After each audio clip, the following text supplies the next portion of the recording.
What are the old gods from the Fear and Hunger games? Well, I've already got another video on that exact topic, proposing a very unlikely but possible answer to that question.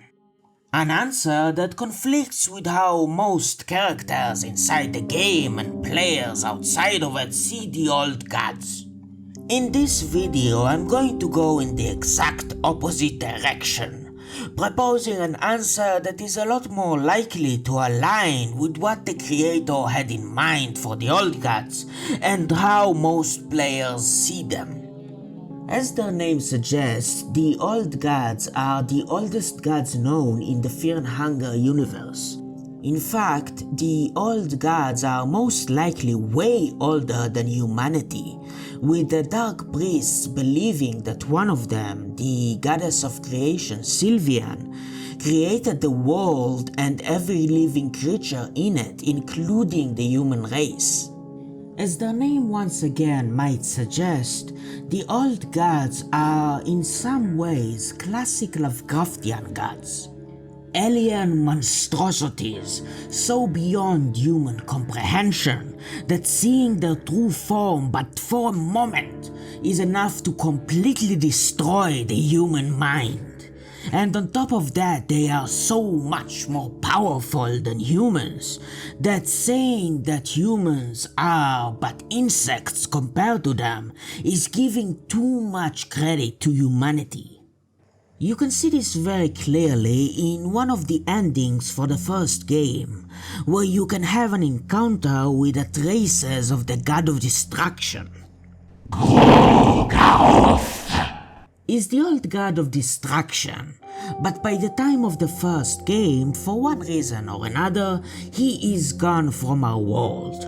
The only thing that is left of him are traces of the old god, nothing but echoes of the true form of the god of destruction, supposedly only having a teeny tiny fraction of the true power of Gro-goroth.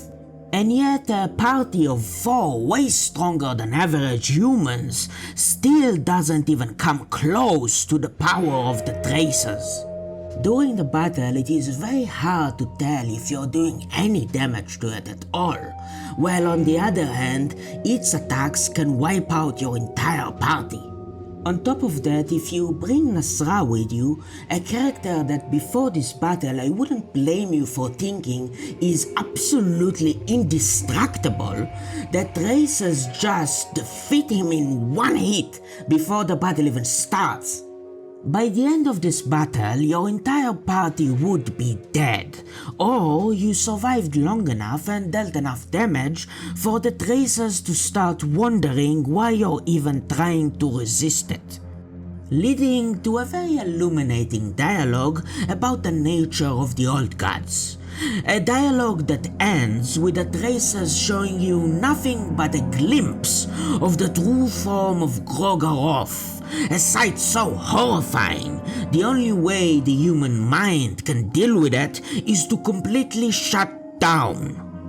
So yes, the old gods are very Lovecraftian, alien monstrosities older than humanity and so much more powerful than us, so beyond our understanding that even witnessing their true power for a moment is enough to completely destroy our puny human minds. With that said, the old gods in Fear and Hunger also differ fundamentally from classic Lovecraftian gods in 2 main ways. The first distinction is the connection the old gods have to humans and their nature. In contrast to how Lovecraftian gods are usually depicted as absolutely alien to humanity. Not only it is most likely that the old goddess of creation, Sylvian, created the human race in the first place, it also seems that the most primal parts of humanity were inherited from the old gods. Let's look at Gro-goroth as an example once again. Even though the pure distraction that is the true form of Gro-goroth is beyond human comprehension, humanity's own desire and capability to destroy seems to originate directly from the god of destruction. The traces of Gro-goroth tells us so very directly, as they say, and I quote, "The older gods are too pure for this world. They are the true forms of feeling and thoughts that linger in men. You can also see this connection through gameplay, as your ability and desire to perform blood sacrifices in the name of Gro-goroth can unlock powerful damage-dealing spells. This connection deepens even further when you look at what parts of the human psyche the old god seems to represent. As mentioned in my previous Fear and Hunger videos, all of the old gods in the first game are a representation of either parts or the whole of the Freudian id. Freud argues that this part of the human psyche is the oldest, both in the evolution of Homo sapiens and in the personal evolution of every single human, as the id is the only part of the psyche a human is born with. And it is also very primal, as the id is only fueled by raw, sexual and destructive desires. Perhaps this is one of the biggest reasons why the old gods aligned with the id are no longer a part of our world. A long while before the times of the first game, when humans were not yet civilized, they were a lot closer to raw primal urges, and therefore closer to the old gods. The unedited skin Bible of Vinushka found in the second game also supports this. When talking about the relationship between Vinushka, the god of nature, and humanity, it says, "The ancient tribes of man used to live in a symbiosis with nature, with its cycles of destruction and creation." Most, if not all, of the simple tools the ancient tribes of man knew how to make were directly tied to survival, either helping them kill threats to their survival and/or help them hunt and gather food more effectively. Survival back then only had one simple purpose: to survive long enough to participate in the purest form of human creation, and therefore the closest to Sylvian's pure creation: dirty, unprotected caveman sex. Child-making is creating new human life, fueled and motivated by sexual desire. Back then, humans were ruled by fear and hunger, by death and sex, by Thanatos and Eros, by Gro-goroth and Sylvian. Or more accurately, humans were ruled mainly by the combination of the two found in Vinushka. In addition, with how hard it was to survive in primitive times, resulting in a lot more desperation, combined with humans being a lot closer to their animalistic urges, it wouldn't surprise me if a lot more humans, in desperation to survive, resorted to worshipping the god of the depths, forsaking their humanity in order to survive at all cost. And that is before we even talk about non-human races, who might have been more numerous when humanity was still young, and also worshipped the old gods like the lizard men. My main point is that when humans were still living as primitive tribes, both humanity and the world were probably a lot closer to the primal ways of the old gods. However, by the time of the first game, as we can see, most humans were no longer close to the ways of the old gods. The traces of Gro-goroth tell us that the older gods are too pure for this world, while also telling us that humans are too tainted by their own mind and ambition to understand their purity. I think this gives us a big hint to why the only thing left of the old gods in our world by the time of the first game are nothing but echoes that slowly go silent. One of humans' greatest strengths is their boundless imagination. Imagination that makes sure no matter how good things get, they can always imagine something better. And with a sharp and logical human mind, we can use the same imagination to understand the rules of the world around us and bend it to our will, forever finding new ways to make our ever-growing ambitions a reality. With both mind and ambition, humanity kept on advancing, both in terms of technology and culture, and the further they advanced, the further they were from the pure primal urges the old gods are aligned with. After all, the more humans innovate, the easier it becomes to satisfy simple survival needs like protection from predators and hunger for sustenance, leaving the civilized man free to focus on higher goals. Goals that are almost fully tainted by human mind and ambition. Architecture, literature, medicine, blacksmithing, all examples of varied forms of human creation born of mind and ambition, all straying far, far away from the universal, raw sexual creation of Sylvian. Conquest, holy wars, organized crime and punishment, all examples of the same thing but with Gro-goroth and destruction instead. In addition, the more advanced a human society becomes, the more disruptive and destructive it is to the delicate balance of destruction and creation crucial to natural environments, and therefore the god of nature Vinushka.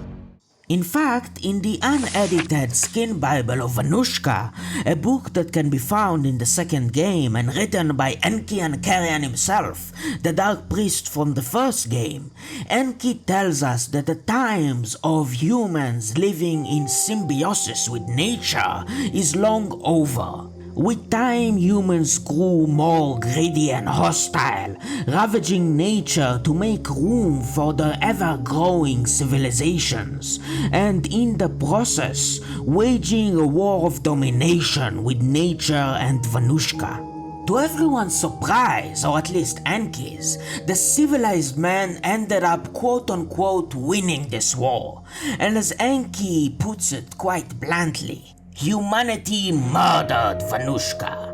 Although it is not clear if he meant humanity killed Vinushka in an indirect way by destroying nature, or if, like another murdered old god, Vinushka was killed by human hands in a quite literal and direct way. Yet sooner or later, humanity came to regret its act of deicide, as Vinushka was not actually the original name of the god of nature. It is a name humanity gave him post-mortem, as the meaning of Vinushka is simply guilt, as humanity is guilty for killing nature. What makes this even more tragic is that you could consider Vinushka and humanity to be siblings, as after all they were both born of Sylvian. Last and absolutely least, for known old gods we know for sure are gone is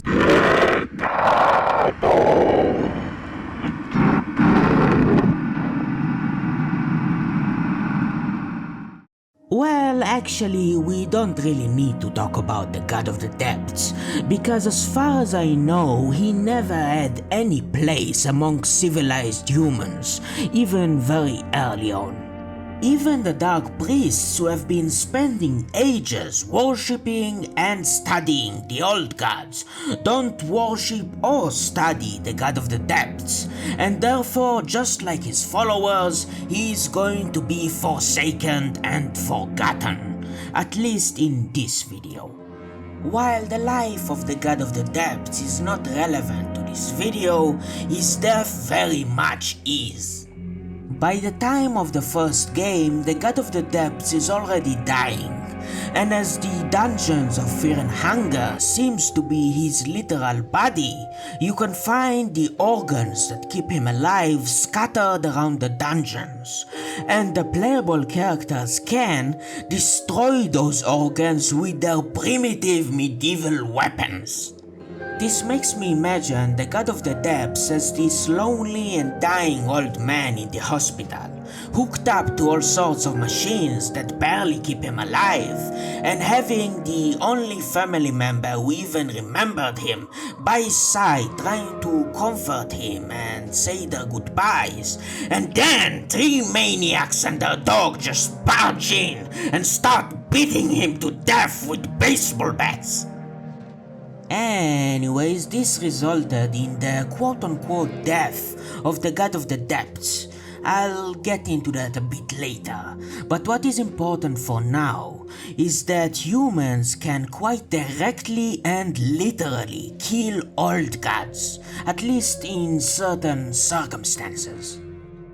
This leads me to believe that humanity did not kill Vinushka only by destroying and dominating nature, but when the god was weak enough, actually found his physical body in a world and dealt a final blow directly. So, what I think the old gods might be is, on one hand, Lovecraftian abominations beyond human comprehension, but on the other hand, being directly and strongly connected to humanity, as they both created humans and are the source of the most primal and universal human urges that lie in the foundation of the human psyche. This part of humanity, what Freud called the id, is the most animalistic, and therefore it is no surprise that, as the unedited Skin Bible of Vinushka reveals, at the beginning humanity were a lot more compatible with at least some of the old gods. After all, the tribal hunter-gatherer lifestyle of ancient humans was driven mainly by the primal animalistic urges inherited from the old gods. But humans, unlike other animals, are not motivated by pure animalistic urges. They are gifted, or as the old gods say, tainted, with mind and ambition.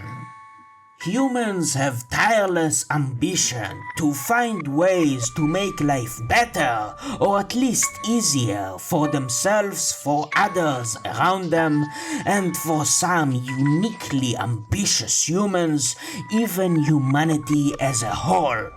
At the same time, humans also chase a better version of themselves, an ideal self that they will never reach, and those two serve as the carrot on a stick that drives the entire human race forward towards innovation and evolution. However, humans are not just dreamers, as the sharp human mind can take whatever parts of the human ambition it thinks it can bring down to ground level and find ways to make it real. And so humanity started to slowly drift away from lives that are dominated by the raw, primal and universal forms of creation and destruction aligned with the old gods, and instead replace them with varied amounts of new forms of creation and destruction that are motivated and invented by human mind and ambition. This new civilized man eventually started spreading like wildfire, creating a new world dominated by human mind and ambition. And in this world, the old gods didn't have a place anymore. As the traces of Gro-goroth might have hinted, in this new world with new forms of creation and destruction scattering in all different directions and fueled by mind and ambition, together with the influence of the old gods waning, the old gods may not have been able to manifest in their true power in our world anymore. Some of the old gods who stayed in our world seem to have been weakened enough for humanity to be able to actually kill them. This is the second big thing that distinguishes the old gods from classic Lovecraftian gods. Usually these type of gods are depicted as so beyond humans, they don't have any chance as individuals or as a collective to affect them in any significant way, let alone actually hurt or even kill them. Yet the old gods, at least under certain circumstances, can be killed by mortal hands. Now, from what I told you so far, it may seem that civilized humanity and the human mind and ambition that created it are completely incompatible with the old gods. The more humans advance, the more the rift between them and the old gods grow. Yet there is one little detail I have neglected to mention until now that shows this is not quite the case. I am of course talking about none other than the Ascended Gods. As seen in the first game with the death of the God of the Depths and the rise of the Ascended God of Fear and Hunger, when an old god dies under very specific circumstances that we don't really know the details of, a human can ascend to true godhood, becoming a new ascended god that is a marriage between the primal great power of an old god and the mind and ambition of a human. Originally, this video continued into exploring what I think ascended gods are and the combination of Freudian and Jungian psychology that I think might have inspired them. However, this section of the video became longer and longer, and before long I've realized that it should be its own video. Now, with most of the recording for that section being done, this next video about the Ascended Gods and the psychology that might have inspired them is probably coming soon. Emphasis on probably, as with how I know myself, this might also become a gigantic project that is very hard to actually finish.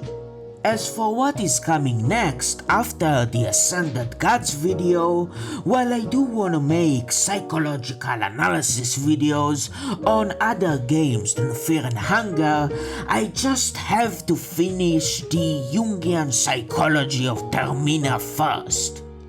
But this is for sure going to be a long time from now. And with that, I would like to thank you dearly for watching the video until the end. While it was a bit messier than usual, I still put a lot of work into this video. And if you're new and managed to find some gems amongst the trash of the junkyard, consider subscribing for future content like this.